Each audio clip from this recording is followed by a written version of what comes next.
Welcome to Shotgun The Aux, episode 39, and we've got man like Rye Shabby and Verb T in the house. These boys need no introduction, but I'm going to introduce them anyway. So you've got Rye Shabby, who his lyrics would probably suggest that he likes Cronenbergs and go-karts and Kirsty Gallagher, but I can't do anything about the fucking... Shout out Kirsty Gallagher, man. I can't do anything about Kirsty Gallagher or Why the not? go-karts, man, but it's a Why crony. not? There you go, man. Thank you, man. That's for later. Oh, I'll have that now, man. Thank you, man. Where's Kirsty then? I don't know, man. I couldn't. Yeah, she was busy. But right, how you boys doing? You all right? Good. I'm good, man. Good. So you boys have you're performing tonight at the Move On Up event, Big Up in Bournemouth. So alongside First time, Compound man. as First well. time. First time in Bournemouth or First time performing? in Bournemouth. Ah, right, cool, man. Yeah, man. So tell us a little bit more about who you are as an artist, man, because obviously you've been doing bits for a few years now, based in Ipswich. Got to link up with Verb T, obviously in the balance. Be good to like tell our listeners a bit more about yourself. Well, I started like messing about when I was like 11, 12, thinking that I could rhyme stuff. You did grime first, didn't you? Yeah, I was on grime. My cousin was like a rapper like on Channel U. So I was like, oh, you're killing it, man. I was like, I want to be like that. I want to be like that. And in the end, I overlapped him. But yeah, then Is this the first time you've admitted that, or like? No, it's not. He knows that. It's a well-known fact. Shout out Leon. He knows that. Knowing He knows you that. probably say it all the time, eh? Nah, literally every time I see him, every Boxing Day, he knows, innit? He looks at me, I'm like, what are you saying?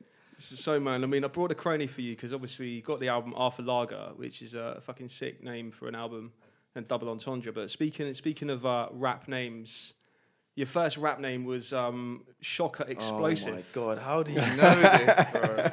Fucking Nardwar over here, man. Oh my God, I did not come here for this. So- I did. Oh, yeah. Yeah, Shocker Explosive, man. I was 14. I had bars. My first tune was called "You'll Get Shot Down." Yeah, I was 14, I like and that, I still man. remember the first verse. I'll spit it to you now. Brap, the sound of the shotter boy. Think you're a top boy, but you're a not boy. Bars. that was me. I was 14. I was out here. Shocker Explosive. He's back for one night only. Yeah, innit? Bournemouth. That's my alter ego. Yeah, man. No, fair play. So, like, after you kind of dropped like the grime, do you still spit grime bars now? You'll have to buy the new album and find out. Okay, man. Shameless plug there. yeah. We'll get into that. I've dabbled in it. But like, yeah, basically, when I got like 16, 17, I started smoking a lot of weed. Started slowing down a bit. That's quite a late starter, man. Yeah, man. Then I got into hip hop and just, yeah, from there onwards, I was on just pure rap. Yeah. But like, yeah, now I've like grown up a little bit older. I thought, who are these grime MCs now? Like, you know what I mean? So I'm like jumping on it a little bit more. But yeah, I'm trying to dabble in both. I like the tempo 120 as well at the minute. That's my tempo at the minute, 120. Yeah, man. I think, an interview where you explained that the slower kind of tempo allows more time for you to articulate what's going on in your head. Yeah. I thought that was like a really well, like, you know, put explanation. And that is the thing as well. Yeah. Like, there's much more room. There's so much more room. Like, you're not in a rush.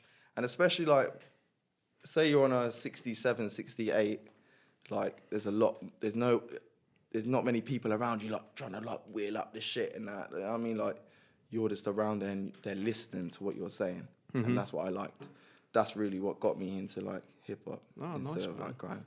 So how did you link Verb T? Obviously, like, you know, kind of UK rap veteran, like one of the 4 Owls. You've been about for a long time, man. And In the Balance Records is obviously you're championing a lot of artists from pockets around the UK.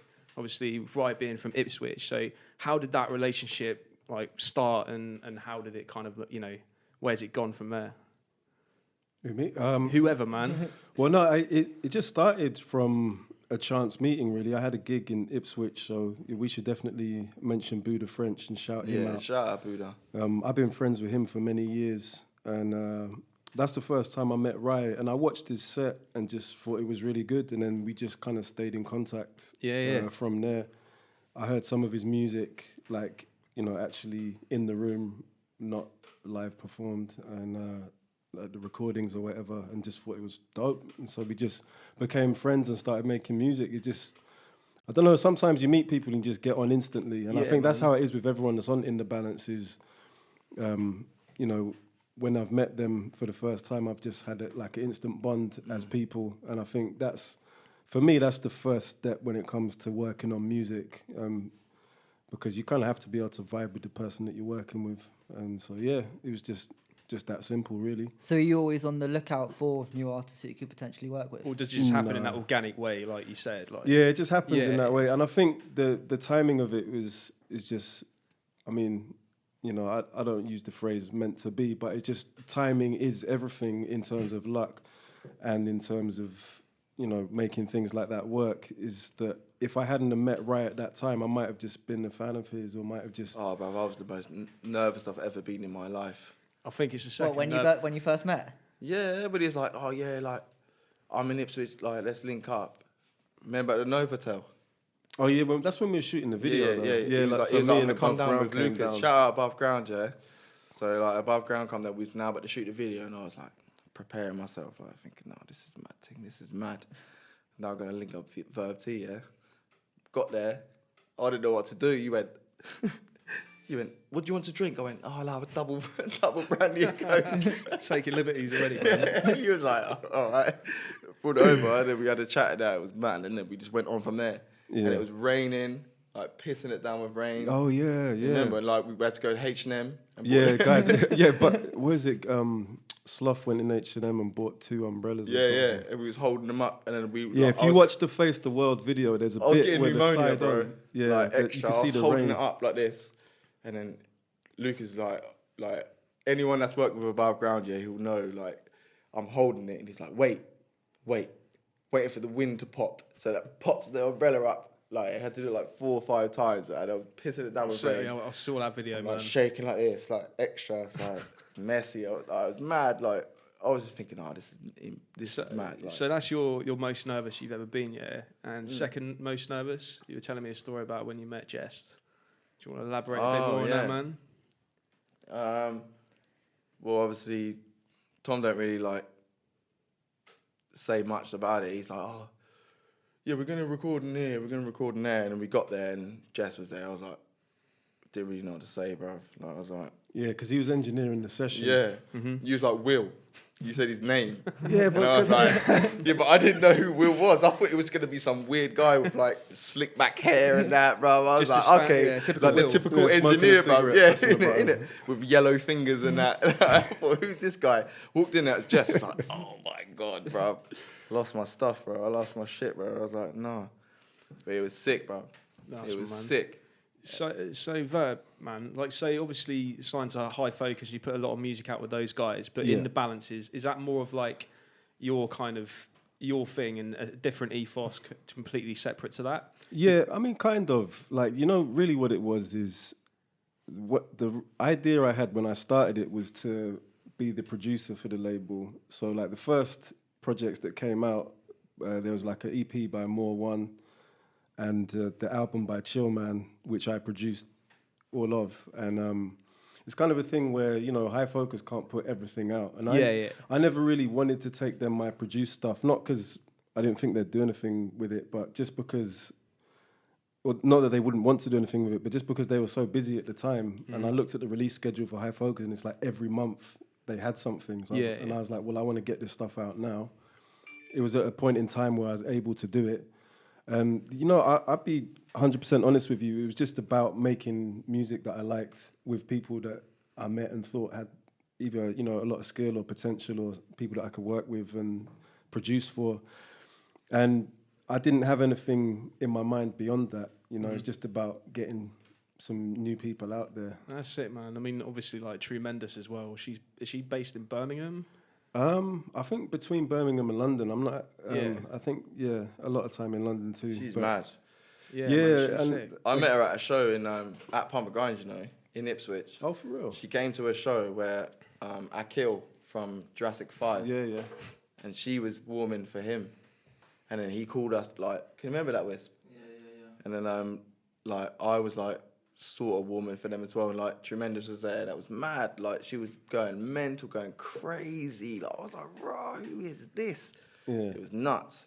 And then all of a sudden, 3 years later, Like, just doing bits of you, it was nuts, bro. Like, Yeah, shout out Tremendously. I might have to shout her for like a little feature. Yeah.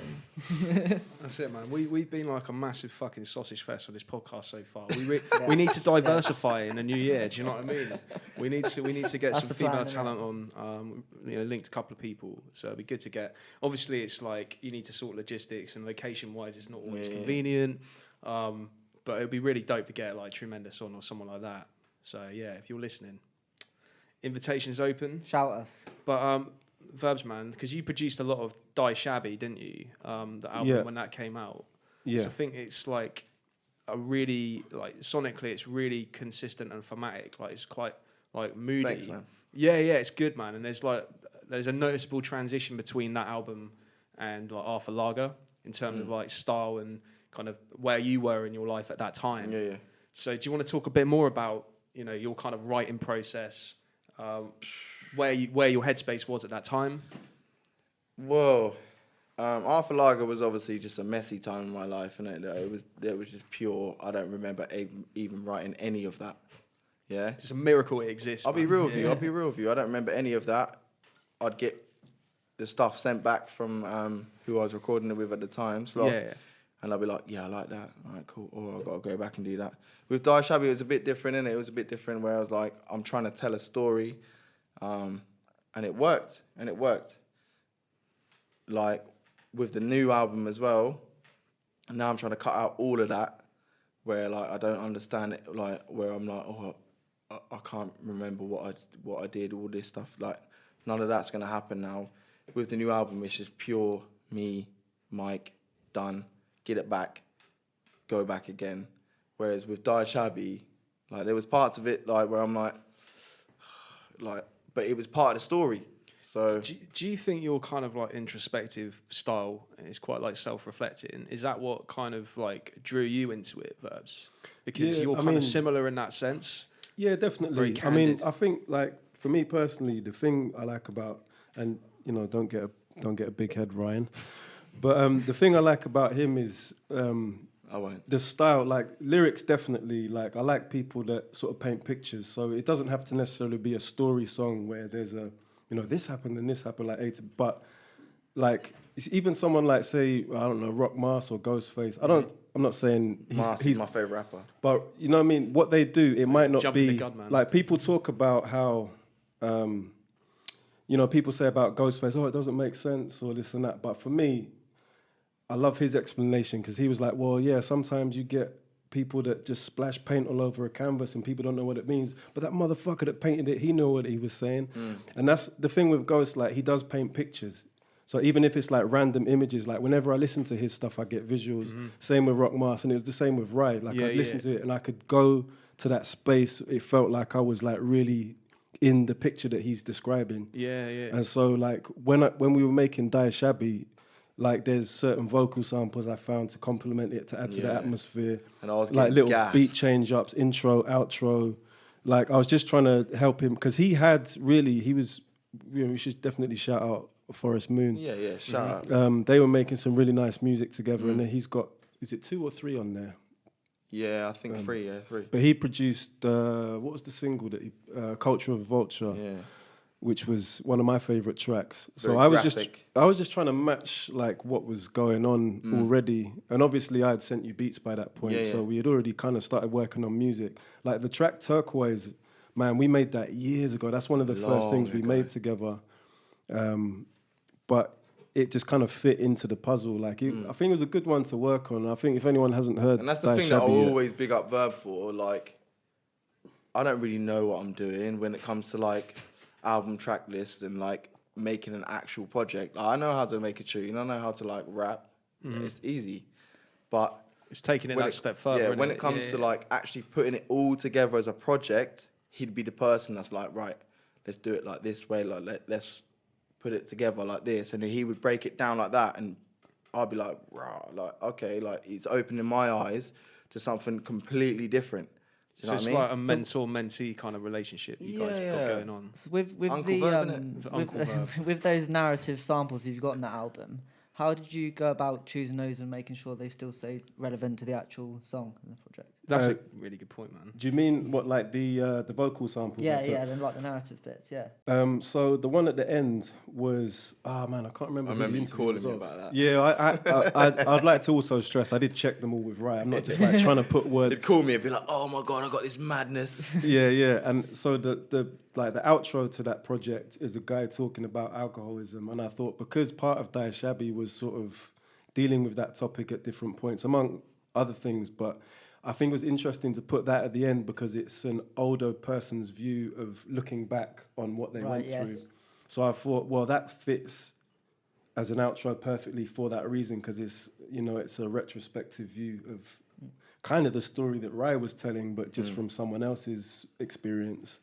And I played it to him, and he was into it as well. And then I just found an interesting bit of music that I sort of chopped and put underneath it, just to sort of carry it out. It works so well, man.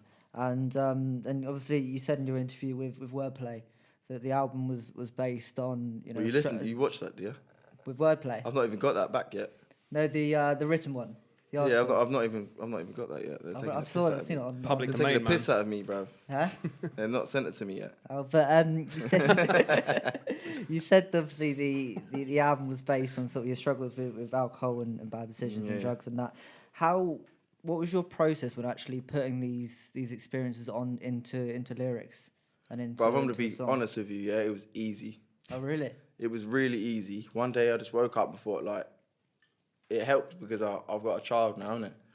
So I was like, right, that's it. Like, I need to do this now. And I just spoke about everything that I've been through. And it was the most easiest topic that I've ever done. Like, sometimes you wake up and be like, all right, I've got to make a tune about this. And like, you think, but that is the most, if you've been through that shit, it's very easy to do. Like, it just happens. It just comes out of you. Like, it's hard, like, it might sound like a dickhead thing to say, but like literally it's easy for me to just like come out with that. It's got to the point now with the new album, I've made like 30 tracks for it, but there's like, I'm not putting that on there because it's easy for me to just like come out with it. Like that's literally how it is. Like, it's easy. So it's quite easy for you to put down lyrics, but then you've also got to be selective in terms of what makes it through. Of course. Yeah, definitely. I think that's the thing is that, like, as artists, if you focus on your craft, you can write a track every day. Mm-hmm. Yeah. You can write 3 tracks, 4 tracks a day, easy, if you put it depends the time on the theme. But then you have to sit back and say, you know what, not all of that's going to go on the album, though. Yeah, exactly. And that's the way I've always been as well. I have a similar process where I'll try and write as much as I can. I did used to write something every day. I haven't really stuck to that recently. But I felt as long as I stayed in that space where I was actually creating something, you know, because you're putting something on the page, just bringing it out of nowhere in a sense. Especially the way I write, because I I very rarely sit down with a specific idea, like I'm going to make a song about this right now. It doesn't work like that. Yeah. Because for me, like that comes to me after I've written the first words down, and then I'll say, oh shit, like it might be gibberish, but then I'll focus in on one bit. So, oh damn, that's, even if it's cryptic or like a metaphor, but that's really meaningful to me right now, so I'm going to follow that. Yeah. And what you get when you write something every day is you'll have a book full of bits and pieces that you can then work off next time you sit down. So like sometimes it'd be really hard to just get that one bit that I think is good, but once I've got that, it's like, damn, I got this song now. And you know what I mean? Does it depend on like your frame of mind at the time, and then you revisit some of the lyrics you've jotted down and you think, what the fuck, and just scrap it? Or is it just kind of, oh, I've laid the foundation now? No, it depends. It depends. With me, it depends. Like, so say for example, I'll be in a frame of mind, and I'll hear beats, and I'm like, there'll be beats that I'll be sent, and I'm like, I'm not in that frame of mind right now. I'm not in that frame of mind, and I'll put that to the side, but I'll still write to whatever I'm in that frame of mind of, and then I'll put that to the side and then come back to it. And then I get gassed when when I'm bored or whatever, I'll come back to it and I think, oh, I wrote that to that. I'll get gassed. And then it'll be like erupting. It'll be mad. Man. We spoke a bit already about like the auteur theory, you know, Ghostface, etc. Like it makes sense to the artist, so they're putting it out there. When you're about to put art out and, you know, release it to the masses, yeah. Is there a process you go through before that to kind of test the water, or do you just think, right, this is me, there you go, people. Sometimes, because I think, like, especially if I'm working on a solo album, like, say if we're doing the 4 hours, I don't need to because there's 4 of us, and then invariably we do end up playing it to some people, and we, you as a group, when you're all collectively on the same page, you kind of know you got something. But if I'm doing, like, say me and Pitch, when we made our current album, Question of Time. Shouts to Pitch, by the way, he's in the house. He's man, like. But we both were really feeling what we were doing. But I always second guess myself, so I'll always play it to certain people, and not even like. It's not even to see whether they like it or not. It's just to see how much it grabs their attention. See, more this than is anything. new to me. Nah, because if you play something and then someone goes, yeah, no, it's sick, but it's like you didn't really like. There's only so I think we're in a day and you age. Can tell. You can always tell as well. Like when you play it to them, they're like, yeah, it's sick, man. Yeah, it's if like you show it to your friends, almost like they might actually think it's good, but they're not you really could tell indulging it. So when we spoke to Mice Diggy, he said that he sometimes sends his music to kind of completely impartial people who don't know him. For real? Yeah. I would never do that, but that's interesting. I might be misspeaking. That's a good idea. But shout to Mice Diggy. Because these days, right, on like Instagram, social media, everything's a torrent of fucking flame emojis or like, do you know what I mean? It's just like, as soon as something's released, it's just like, yeah, it's amazing. And it's great. It's great that there is that kind of like... torrent of flame emojis, I like that. It's good that there is support in the UK scene, but I think like constructive criticism is... It's only a good thing for the artist. It's invaluable, but you know exactly. what? You know what I do? One thing I do sometimes is I'll go back to old criticism that people have had of me, if I might have read it. I mean, people don't really write reviews, and if they do, there's hardly any that actually criticize music nowadays. Yeah, that's the point. Yeah, but like, even YouTube, like, so, honestly, like, I don't do this all the time, but sometimes I'll think, you know what? Let me just read a YouTube page. And you got sick, like you say, torrent of flame emojis. Or do you read comments on yourself? Spuds. Yeah, well, that's what I'm saying. At time to time, I do because I'm interested. Well, actually, what are people... I got called a dinosaur. A dinosaur? Dinosaur? Yeah, they said I look like a dinosaur. In a literal sense, that's a bit harsh. They said I look like a dinosaur. Well, like Reptar from... Yeah, I was like, okay. I'll rep that, bro. I'm about that. I'm about that. Just own it, man. Well, like, sexy fucking dinosaurs. I don't know. Not just YouTube stuff. I wouldn't focus on that too much. But like I'll think back to even old stuff of mine where I listen back and think, oh man, I could have done better on that verse. And I just want to cut out all those moments. So like it takes me a lot longer to make projects now, because before I was just happy to have enough tunes to make an album. And like, sick, I've got a fucking album, I'm gonna put it out, way. And now it's like, well, I've got an album, but it's not good enough. And part of that comes from me having about 50 million albums out. So, you know what I mean? I have to like... See, man, I wanna like... put more effort in if I'm gonna bother doing it. Just on that point, like, slight tangent, that track you did on The Man with the Foggy Eyes with Ill Informed, Say It Again, I think that resonates, that resonates with me so much, man, because obviously when you drop Morning Process, I think that was your first album with High Focus, right? It was, yeah. Yeah, and obviously, like, you kind of span it on its head with that Say It Again track, like and kind of repurpose the lyrics in a kind of satirical way. Yeah. And it's very much like, right, I'm evolving as an artist, but was that based on feedback you had? You know, or was that more kind of like hypothetical? The Man with the Foggy Eyes album is very different to how I've written everything else, because that's the first thing where I was like, right, I'm not going to be me for this album. I'm going to be the Man with the Foggy Eyes. So obviously it is me, and it's like, I'm talking about like shit that's going on for me, but then I'm trying to put that into a character as if I was writing a character for a film. So with Say It Again, obviously I said it about me in terms of, oh yeah, you just want to hear me do Where You Find Me so you can fuck off, that's all you want to hear. But really, I don't feel like that. Like, if that's people's favourite song, I got love for that, because you know what? It does probably like boast one of the funniest fucking intro lines of any UK hip-hop track or hip-hop track I've ever heard. Leave me alone, T don't play. I'm like Michael Jackson in a non-pedo way. I mean, that's fucking... It's iconic, do you know what I mean? about that line, right? That shows as well, it's funny. Yeah, but I feel... part of me feels bad about that, because like I was a Michael Jackson fan. Yeah, man. I am a big same. Also, he passed away. I wrote it. I am. But you know what? This is an exclusive. I've never actually told anyone the story before, but where that line came about is... So obviously he had the song "Leave Me Alone," you know, and that shit. Right there. Yeah, man. So I was like, yeah. I used to say that.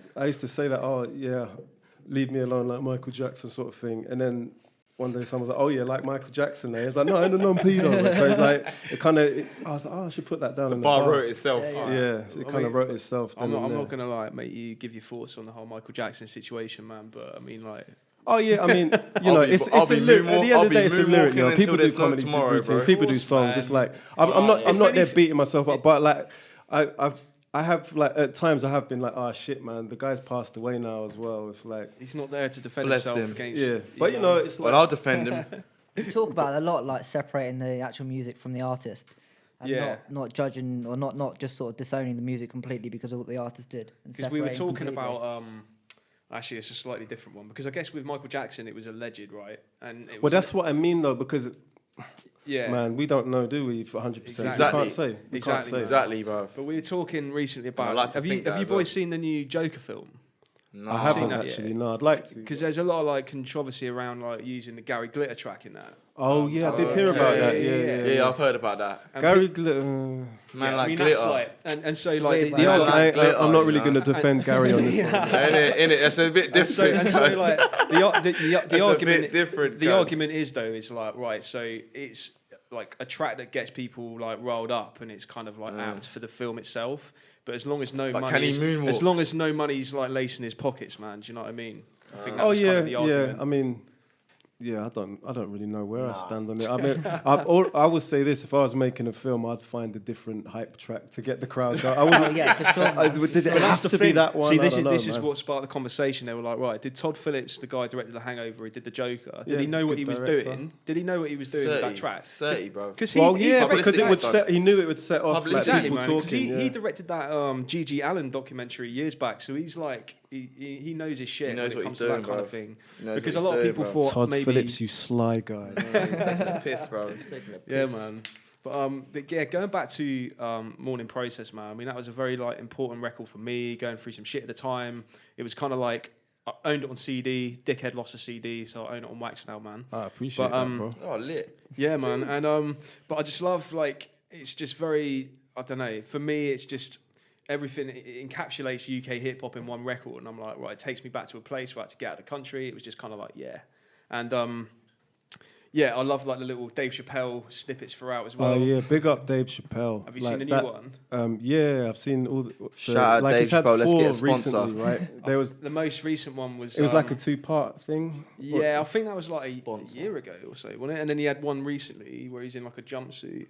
I've seen all of them, Yeah. so I don't know which is which. All the Netflix ones he's done kind of blend into one series for me. But Yeah. I've seen them all. Like he's not just one of my favorite What would you do comedians. if he shouted but- you tomorrow and said, yo, I heard this, cuz? Oh, man. I'm out here, T. I yeah? literally don't know what I'd say. What would you do if he like hollered you and was like, yo, T, I heard this, yeah?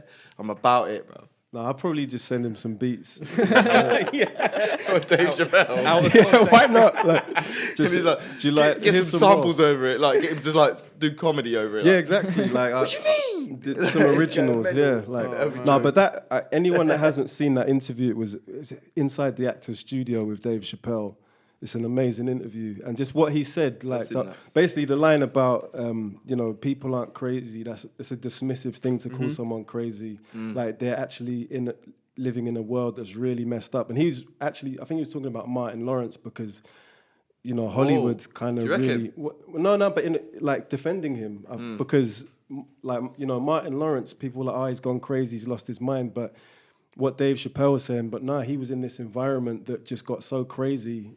It's like it's not like he lost his mind. He was just pushed to the brink by what he was around. Yeah. But just that snippet itself, yeah, man, that was an important one to me to hear. Like it, sometimes you hear certain words and it's like something clicks in your head, and it's almost like you see something different after that. Yeah, man. I don't know how to Do explain you it. take inspiration, like both, this question's for both of you, from not just kind of music, but from like films and all kinds of different things? Like, what do you draw inspiration from? Because recently I was listening to, there's another podcast out there called Crate 808, big up, and they recently had Pharaoh Monch on there.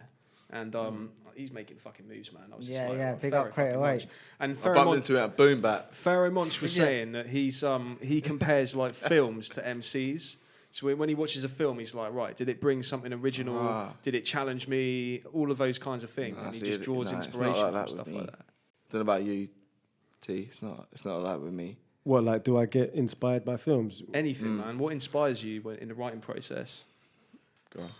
I mean, sometimes it's the music directly. Like, I'd say maybe... It's the beat with me, bruv. But it's very rare that, I don't know, like what usually I do... I like to have little bits of lyrics ready, and then when I hear a beat, I'll draw for those lyrics, and then finish it to the song. You're right, exactly the same as me, bro. Yeah. That's what I do. But basically, I've got a little thing on my phone, yeah, like a research thing on my notes, yeah, and anything I write, like literally right now, I could be writing down. You don't know, I could be writing down a thing, yeah, of words.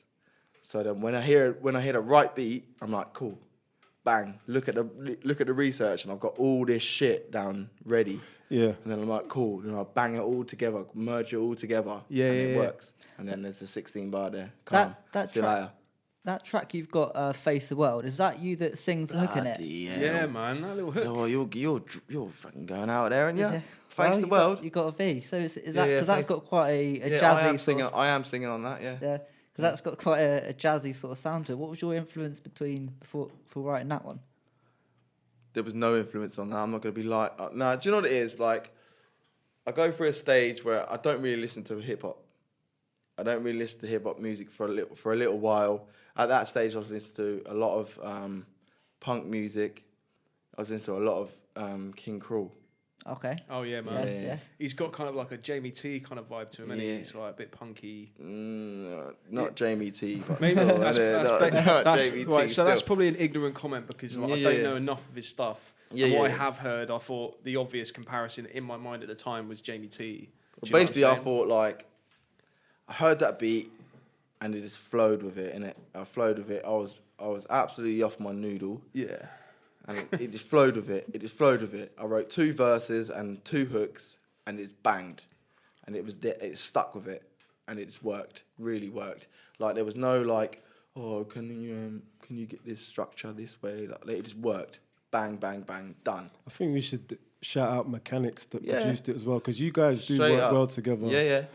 And you went on the new album as well. He's got some dirty tunes on there as well. And also, me, him, and Seeks are now making a new thing as well. Like, watch when you hear that. He just come back from traveling, innit? He's one of my best friends, yeah. Like, he's mental, bruv. Like, Nice, man. Bruv, he's fucking mental, bruv. Like, he's actually mental. Like, he's not all there, bruv. He'll say, bruv, like, he's actually mental, bruv. He'll just send me. He's like, yo, I've got this thing.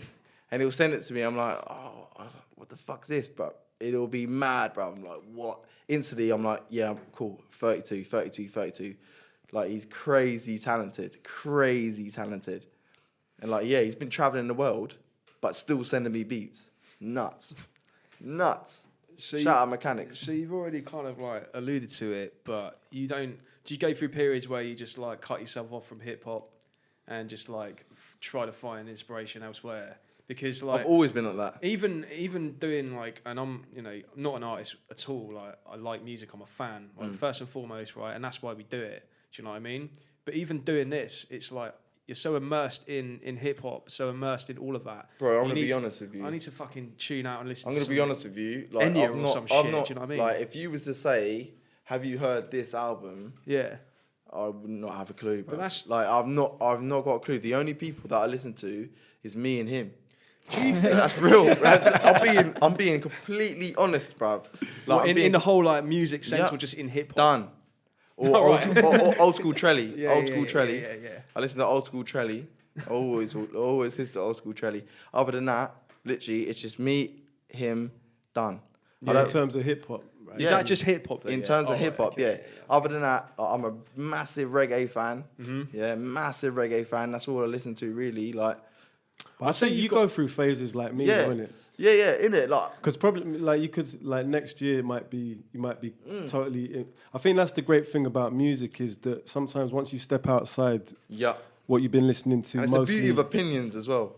Yeah. Do you know what I mean? Like the you beauty got of a good, opinions. you got a good reggae name, man. I'd say like Rye Shabby is a fucking Rye, innit? Yeah, Rye, exactly, man. I like that. Yeah, I like wait that. till you hear my Bashment album, bro. I'm Mate, not even chatting shit. I'm not even chatting like a shit. side I'm not even project. chatting shit. He's I'm not sick. even chatting shit, but wait till you hear it. But man, it is good to kind of like take a step back and listen to a different bit. I'm listening to fucking FKA Twigs at the moment, like Bruv, Yeah. for real, I saw her she's- live. Oh, you Bruv, sent me that. bruv, ridiculous. I haven't saw heard her the new live. one, I saw actually. her live Yeah. at Heaven in Camden, Yeah. like 4 years ago. Mad performance, bro. Yeah. She's sick. She's man. sick, bro. Yeah. She's sick. She's bear paying as well. Mad. But do you know she was with Robert Pattinson? That's right. She was. Twilight. But she's broke up with him now. She's with someone mad now. Get in there, bro. man. She's a gold digger, Someone bro. mad. She's a gold digger. Mate, She's No, like- she. Look, she is. She's making her Right, own, man, man. right, She's right. gold digger, Doing bro. well. Look She's into the doing well. camera and give a message to her. She's watching. Yo, Twigs, yeah? Shout out me, yeah? Bro, holler me. I'm about this, innit? I used to follow you on MySpace.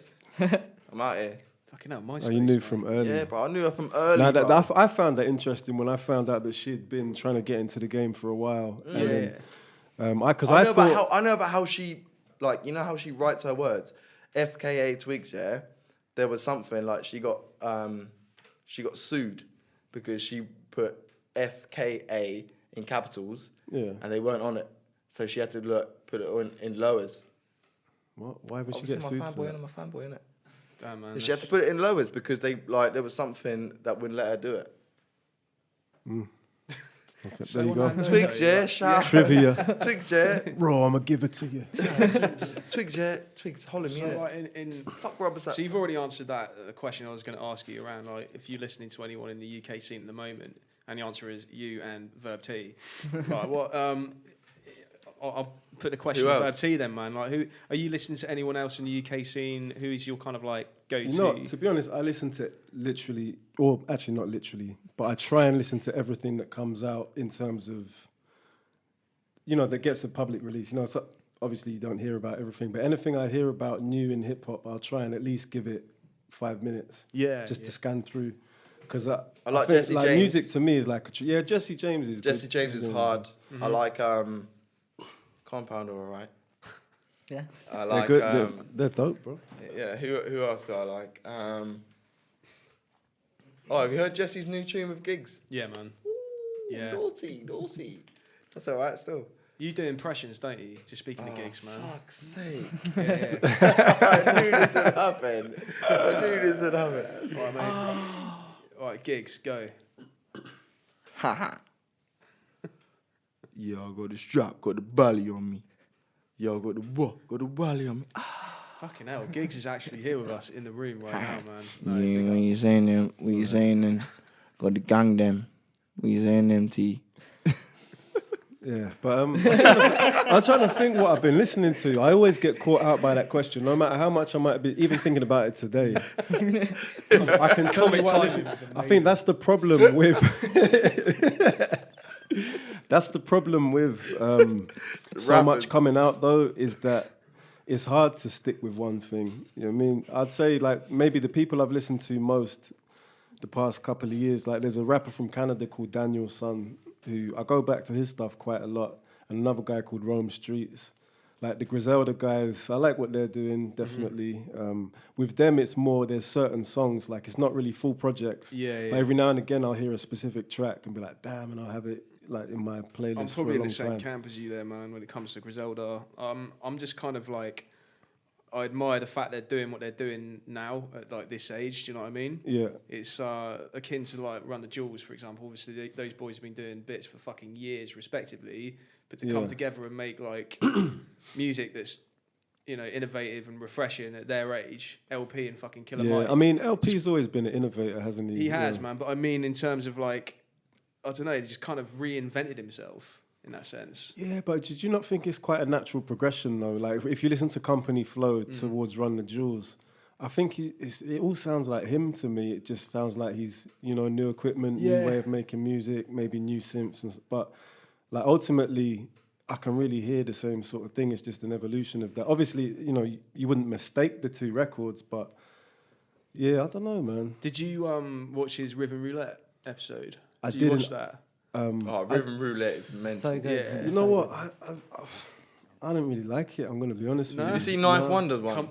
Like, Yeah, just showing off. Weren't, oh, look, I've made fucking 10. So unimpressed. I was so gassed. I was look, like, Rhapsody's here. She's going to rap on one. Staged. I was so gassed. And I was like, for fuck's sake, man. No, like, it was good. It was good, but it was good, but like, I'm gonna sound like a hater, but I don't really like the show, to be honest. Like, I love seeing certain things on it. Like, I want to see Kev there's moments on it I like, but for me, it's like revealing the magician's secrets. You know what I mean? And also, would you do one? And the other thing is, would you do one? No, I wouldn't. You wouldn't. Why? I don't think I really. Come on, bro. I don't want people to Come come. Look, on, here's me bro. on my carpet with an MPC 1000. Like, I ain't doing that.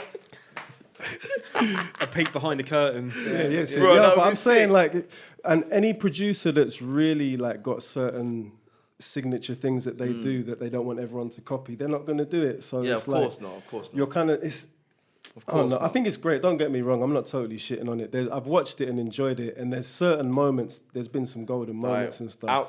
There's a reason. My favorite producer is Alchemist, isn't it? There's a reason why he's not done it, innit? Yeah, and he never. I think didn't he publicly say he'd never do it or something? People were asking him. Have you But seen heard that? Have the you new seen that Bronson and like Alchemist? video where like? You guys heard that? Have you seen? Yeah, He's done that. He's done Oh, that it dropped video where yesterday, didn't it? he's done that It's video dope. where it's like people around his yard and that with Earl and that. You heard the album? That it's called like The Bread or something. Yeah. And like there's like a documentary of like him with all them man and that. Yeah, mad. But like you'll never see him do that. Like I would love to see him do that. That would be nuts, bro. Like Alchemist is the best producer. I think he's my favorite producer in the world, isn't it? Same question, Verb.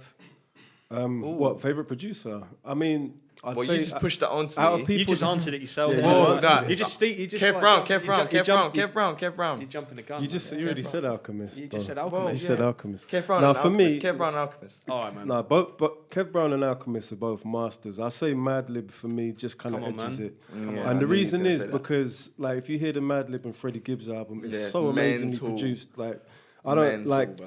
I don't care about the whole iPad thing or not, or I don't Yeah. I don't really care about anything other than when I listen to it, I didn't stop. I just listened all the way yeah, I through. went to see Freddie and Madlib in London like Did a couple, you? a couple Did of you? weeks back, man. Mad. Yeah, Was it mad? it was sick, man. And jealous they had of all you, these bro. I'm all jealous these of you. crazy all these crazy visuals on the screen from like, Is do you it? remember that like, animated film? Was Madlib there? Yeah. I Okay. think he only appeared at two That's what I'm gigs saying, out of the that's what whole I'm saying. tour. Yeah, that's Because right. obviously like the London tour is like a big Yeah, hub, yeah, and then yeah. one other, I can't remember which one it was. But because he describes himself, doesn't he, as like, because obviously he's got like, he does rap, but he describes himself as like a producer first, DJ second, and then like Yeah, rapper he's mental, bro. last. He's a magician, bro. But they had all this like all these 30. crazy visuals from Fantastic Planet, this like real fucking like off the wall animation from like this, I think 70s or whatever. Yeah, I think there was It looked someone amazing. used that in a video, didn't they, once before? Like re-edit it to a song. Is that what it was? Well, then, there you go, man. It was Yeah. in then. Yeah, it makes sense. But yeah, Like, that was he. Everyone's gassing about like that album, the Bandana album. Like that's the best album that's like in here. I think it's one of the Have you heard best it? Have you heard produced. it? I think it's I one of the prefer- best produced albums. I'm just But gonna say, man. It's not necessarily my Do you know what it is? Do you favorite know what it is? album. I prefer Pinata, I man. really. Sorry. I didn't. You're I allowed didn't to not get like it. You're allowed to. Nah, bruv, I liked it. Yeah, as Freddie Gibbs. Really, I'm the other way. Bro, I didn't really get it as Madlib, you know. I didn't really get it. I just felt like it was a couple loops, couple two-twos. Nah, I didn't really like it. Nah, I didn't like You didn't it. listen properly, Bro, man. shut up, bro. Have you Nah, honestly, bro, I didn't really get it. No, I that's, didn't really that's get cool. it. No, I was like, you know, other people have said that too. I There's was upset, innit? I was upset. No, I was other thinking, people have said bro. that they weren't feeling the album, and it's music's always gonna be. I think it's Subjective, good. It's man. good that it divides opinion. Have you seen John, the, it is the music because my videos that have been favourite dropping album of recently? all time is Mad Villain. Man, Yeah, cool. yeah. So he's got high expectations, bro. Do you Yeah, know what I mean, if you in my wanted that, eyes, he's yeah. got Things like high Mad expectations. Villainy is obviously like. That's what I'm saying, bro. It's a seminal album, and I think like That's my favourite for a hip-hop newer of all generation, time. for a younger generation, I think that like Pinata, a lot of people have described. It's obviously not comparable to Mad Villainy, but like looking you've back also to got- it, it's what like 4 years old now, 4 or 5 years Yeah. old. But you've What- also what's- got what is- you've also got to Pinata. compare the rapper. Yeah, probably. Yeah. And Like Yeah. with Gibbs is good, isn't it? I like Gibbs, Yeah. and he's funny. Like Yeah, he's that's- funny, you innit? ha- you he's have a to G, take it man. with He's a- got He's steez, not hasn't Doom, he? innit? He's not Doom, innit? Yeah, but did you hear him say he was better than Doom? Yeah. The thing is, they had a big thing in said it. he's They a had better big, rapper. like, they had a big beef What's thing. your view on, say, like, you know, MF Doom? Yeah, obviously, like, he's very like train of consciousness type rapper. Very like, I just caught that. Like, it's Well, I put him in that same bracket I discussed earlier, where Doom's my favorite rapper in the world. he paints pictures. So Yeah, man. even if it's like, even if he's taking these different, or it seems like random wordplay, I think the particular words he chooses paint pictures, and his flow and the way, like the pocket he finds in the beat, is so fucking smooth. Did you It's see like, that? as a rapper, you have to, He's you have to mental, appreciate bruv. it. Did Like, you his watch- schemes so and shit. like certain things, like he'll just say something, and I'm like, what the fuck did you like? It's easy, like as a rapper as well. You must think this, Tom. Yeah, like as a rapper, like, I'll hear a certain verse of Doom, and I think, like, we could have done that. Yeah, it's easy, but like how he projects it, I think, nah. Did you're you see taking that, the piss, bro? You know Hip Hop DX, yeah? Did you see that YouTube video where it was like the hypocrisy of the Doom fan? And it was talking, you know, like sometimes he sends like imposters I didn't see into. that. So basically, you know, like he's like, you know, infamous for sending in imposters to Yeah. some of his gigs Man and like stuff. Vic. And then people getting pissed off for that reason. But then the people are calling it out as being hypocritical because, like, by definition, Doom is like that mad villain. He is like that elusive. I know, obviously, it's bait in terms of like You paid mistreating your your money, fans yeah, and stuff. yeah. Yeah. But in terms of like, you know, a live. I think, you know Do what I say? mean? I'll It's a say weird this. one. I'll say this. For the fans, it adds to the mystery unless you were at one of the shows where he didn't show up. Yeah. Then it's So, like, yeah, I just innit? spent my money and didn't get to see But my man that's what rap. I'm saying, bro. End of Fuck the that. day, No, if but- I spend £60, yeah, at a Doom show, like, I'm not gonna lie, I would probably be like, can you take his mask off? Like, have a look. Like, You're going to be the bruv, one to do that, man. Like, we The got demasking ID. We of got Doom. ID to get in here. Why did he not get ID? You know, this is actually, you know, this is an interesting conversation, right? That there are people that say that they haven't liked his performances, right, live. Well, now I've only seen him once, and I thought it was really You've good. seen him once. Yeah. Was he We lit? actually supported Was he him lit? in Bristol. Oh, Yeah. you're mad, It was. bro. I You're really mad, bro. enjoyed You're it. mad, bro. I really enjoyed you're it. pissing me off. I didn't say that just to show off, but it's a Yeah, fact. well, you're It just annoying me so now. happened. You're annoying me now. But I know I thought it was good. But there are people like I remember a lot of people, and it wasn't just one I'll or two. take It was it a out. lot of people saying he's not a good live performer. And I think a more interesting thing Was is he good? like, yeah, but I'm saying so like I'm saying like We're gonna have selfish cigarette. balancing out. You know, someone as a live performer and someone you listen to on record. Like, what's more important for me? What's more important is what's on a record, because that's what I'm going to listen to all the time. Now, it's nice to have those moments where you see a live performance that's like stands out. That's incredible. Like Pharoah Monch is an incredible live performer. Yeah, man. And I can't remember. Well, I've seen him a few times, but there's like, I remember the first time I saw Simon Says was like, damn, because that was back, you know, when it was closer to coming out. Boom Bap, he fucking killed it, man. Like with the Simon Said thing, like with the everyone. I remember being on the stage because I thought like I was out here, and at Boom Bap they kicked everyone off the stage and was like, Oh nah. yeah, when he came out, Yeah, did you stay on there? No, nah, they were like, nah. Ivan was like, nah, you got to get off now. Everyone was like, you got to get off now and watch him, and it was mental, bruv. Like, boom, boom, boom, boom.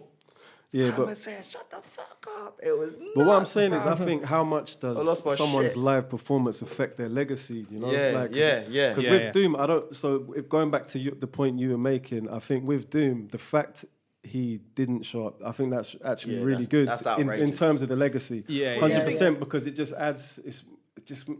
I don't know. It fits to the whole persona, and it just Yeah, makes yeah. it a more Yeah, it interesting does. story. But And- if you paid money, no, exactly. But that's what I'm saying. Yeah, if you're one of the yeah. people that actually paid to see it, but that's long. yeah, but I don't know, and I think really like what lasts is someone's discography. You know, after they stop performing or when they get old and they can't perform in the same Like way. one time, Like- I remember going to I watched the Action Bronson show in London, yeah, and we all paid like not a lot of money, like £10 or whatever, and fucking halfway through it, he just like, like ran off, and just ran off.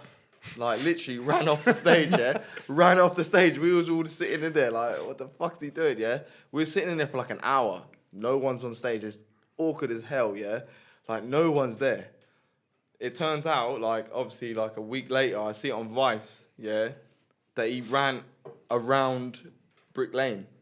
Yeah, I heard about that. So I was thinking, nah, bruv, I paid money to watch you. But why? Like, Bruv, that's what, He that's did what it I'm saying. when I saw him at Outlook, and he did that. Like, but what he did is, he jumped off the stage, and then like on the main stage is like was at the time by a harbour, and he just sort of made a big, massive circle like around the crowd. It looked like a wrestling intro where someone's running towards the ring and the fans like, and it just this cannonball of a man just going like around. With our show, he ran through and went to the bar, and then like did his thing at the bar, and then disappeared, and we was all just standing in the venue like waiting for him to come back out, and no one's coming out, and then I obviously saw it like 2 weeks later, him running around like trying to tick chicken. He does that kind of thing. I was like, bro, you're taking Did you see the footage where like some lad in a wheelchair was on the stage and he just like picks him up and starts putting him on his shoulder and that? Like, that's all good and well. That's all good and well. That's all good and well. But what you need to do, you need to let some people know, bro. Like, I paid money. Yeah, if you're gonna run and just leave, that's. I was like, what the fuck's he doing? That was quite a long time ago, though, wasn't it? Yeah, this is like 3-4 years ago. Yeah. I think it was longer than that, man. Nah, well, this show was like 3-4 years ago. Really? I was fuming. Because I did read about it. I didn't go to it, but I was at that show. I paid money at that show. Yeah, man. I was fuming. I took a new girl there and that. Yeah, man. So before we're gonna swap Riot out with Pitch 92, man. Talk a little bit more about the project with Verb T. But before we do, Riot, man, it's been a pleasure to have you on the podcast, man. And like, what have you got in the pipeline at the moment? The new album. The new album is there. Like, I've recorded like 9 tunes of it. So like, I'm trying to get there. But yeah, the new album's called Whatever Happened to Good Manners. Yeah. What's the thought process behind the name? It's just self-explanatory. Yeah. I like Whatever Happened to Good Manners, innit? Like, stop being rude, innit? Stop being rude. You heard it here, Stop being rude. Nice like, one, man. Yeah, it's in the process. Like, it's really working like really well. Like, with like, I've done like I said, like 9-10 tunes, and like it's there. But like, it's a scary process, isn't it? Because the album, that's the word, the album. Mm-hmm. Like, I've done EPs, right. I'd love to just be able to just bang it out in like 2 mixtapes, but it's not gonna be like that, innit? So it's I'm gassed for that, man. So when's it due out? I'm not gonna put a date on it. It's all right, mate. Yeah, fair enough. That's I'm sensible. not gonna put a date on it. I'm not gonna. Shout out Chemo, the album's innit? coming out, yeah. Shout out Chemo, innit? Chemo's itching to hear it, innit? So shit, man. Before we swap you out, is there anyone you want to shout out, big up? Anything else you want to say? Shout out Chemo. Shout out Chemo, innit? Shout out Chemo. Shout out Chemo. He makes me sound beautiful. Like, that's all I'm gonna say. You innit? are beautiful. Oh, thank you, man. No matter what they say, Thank you, man. words Thank you, can't man. bring you down. Shout out my son. Shout out my Yeah. mum. Shout out Pitch. Shout out Verb. Don't know. Shout out. Wicked, man. No, Ryan, man, thank you for coming down, and big up and good luck tonight with the gig. Gang shit. Yeah.